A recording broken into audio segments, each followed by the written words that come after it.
پچھلی ویڈیو میں ہم نے صلح حدیبیہ کے پہلے کے حالات آپ کو بیان کیے تھے۔ آج کی اس ویڈیو میں ہم صلح حدیبیہ کی مکمل شرائط بیان کرنے والے ہیں۔ صلح حدیبیہ کی شرطیں یہ تھیں۔ پہلی شرط، مسلمان اس سال عمرہ کیے بغیر واپس لوٹ جائیں گے۔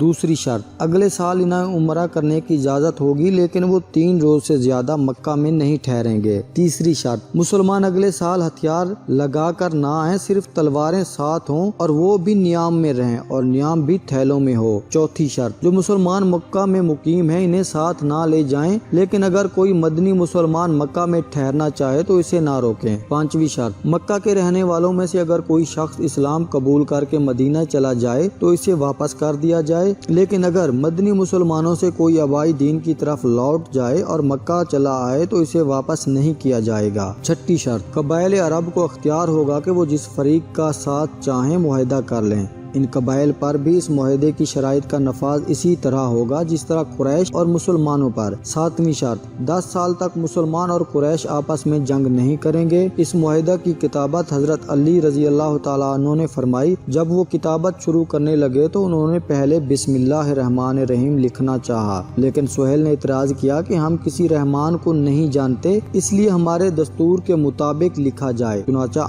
حضرت صلی اللہ علیہ وسلم کے حکم سے یہ بات مان لی گئی۔ اس کے بعد جب حضرت علی نے آپ کے نام کے ساتھ رسول اللہ لکھا تو سہیل نے پھر اعتراض کیا کہ ہم محمد صلی اللہ علیہ وآلہ وسلم کو رسول نہیں مانتے۔ حضرت علی نے اپنے ہاتھ سے رسول اللہ کاٹنے سے انکار کر دیا، جس پر حضور صلی اللہ علیہ وسلم نے خود قلم پکڑ کر رسول اللہ کاٹ دیا اور اس کی جگہ محمد بن عبداللہ لکھ دیا۔ معاہدے کی شرائط بالکل یک طرفہ تھیں اور ان پر عمل درآمد بھی بعید از انصاف تھا۔ معاہدہ کی کتابت بھی مکمل نہ ہوئی تھی کہ سہیل کا اپنا بیٹا ابو جندل رضی اللہ تعالیٰ عنہ، جو قبول اسلام کی وجہ سے مکہ میں طرح طرح کے مصائب برداشت کر رہا تھا، بھاگ کر وہاں آ پہنچا۔ حضرت صلی اللہ علیہ وسلم نے سہیل کو سمجھایا کہ ابھی معاہدے پر دستخط نہیں ہوئے، اس لیے ابو جندل کو ہمارے ساتھ جانے دو، لیکن وہ نہ مانے۔ صحابہ کرام حضرت ابو جندل رضی اللہ تعالیٰ عنہ کی حالت زار دیکھ کر بہت پیچ و تاب کھا رہے تھے، لیکن حضور صلی اللہ علیہ وسلم نے انہیں صبر کی تلقین اور فرمایا کہ اللہ تعالیٰ کی کوئی صورت ضرور نکلے گی۔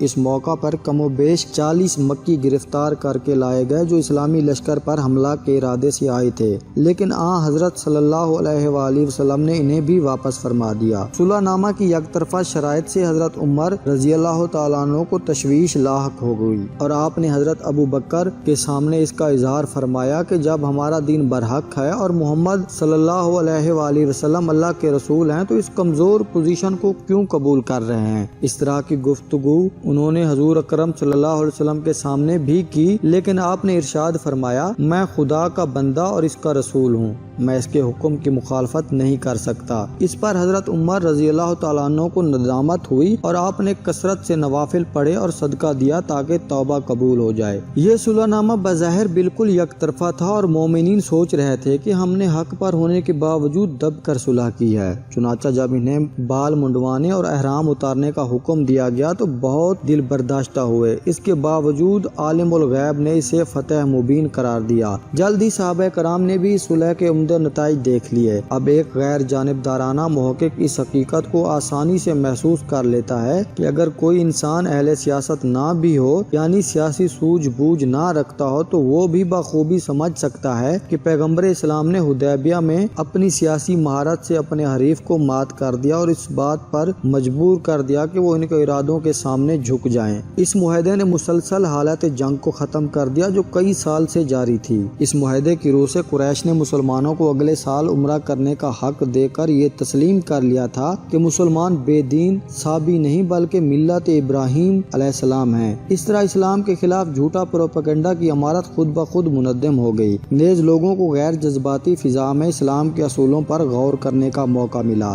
بالخصوص قبائل عرب کے راستے میں اب قبول اسلام کے سلسلے میں کوئی رکاوٹ نہ رہی۔ چنانچہ صلح حدیبیہ کے بعد 2 سالوں میں مسلمانوں کی تعداد 10,000 تک جا پہنچی۔ اہل مکہ نے صلح حدیبیہ میں یک طرفہ شرائط منا کر اپنے آپ کو اسلام کی نظریاتی یلغار سے محفوظ رکھنے کی کوشش کی تھی، لیکن یہ ریت کے بند حق کا راستہ نہ روک سکے۔ وہی ابو جندل رضی اللہ تعالیٰ عنہ جنہیں زبردستی مکہ میں روکا گیا تھا، اسلام کے مبلغ تھے اور ان کی تبلیغ سے بہت سے ایسے لوگ مسلمان ہو گئے جو ہجرت کر کر کے مدینہ تو نہیں جا سکتے تھے لیکن اسلام کی حقانیت کے قائل ہو گئے تھے۔ علاوہ ازیں سرداران قریش جو اب تک محض ضد کی وجہ سے اسلام کی مخالفت کر رہے تھے، اب خود مدینہ جا کر اسلام کے اصولوں پر مبنی معاشرہ دیکھ سکتے تھے۔ چنانچہ اس سنجیدہ فضا میں عمرو رضی اللہ تعالیٰ عنہ اور خالد بن ولید مشرف با اسلام ہو گئے۔ معاہدہ صلح لکھتے وقت سہیل بن عمرو کا خیال تھا کہ اس طرح سے وہ اسلام کی اشاعت پر پابندی لگا سکتے ہیں، لیکن نتیجہ اس کے برعکس نکلا۔ حضرت ابو بصیر رضی اللہ تعالیٰ عنہ جو بنو ثقیف کے باصر قبیلہ سے تعلق رکھتے تھے، مکہ میں آزمائش کے دور سے گزر رہے تھے۔ وہ کسی طرح بھاگ کر مدینہ چلے آئے، لیکن آپ صلی اللہ علیہ وآلہ وسلم نے انہیں قریش کے نمائندوں کے حوالے کر دیا۔ راستے میں انہوں نے اپنے 2 پہرے داروں میں سے ایک کی تلوار لے کر اسے قتل کر دیا، دوسرا بھاگ کھڑا ہوا۔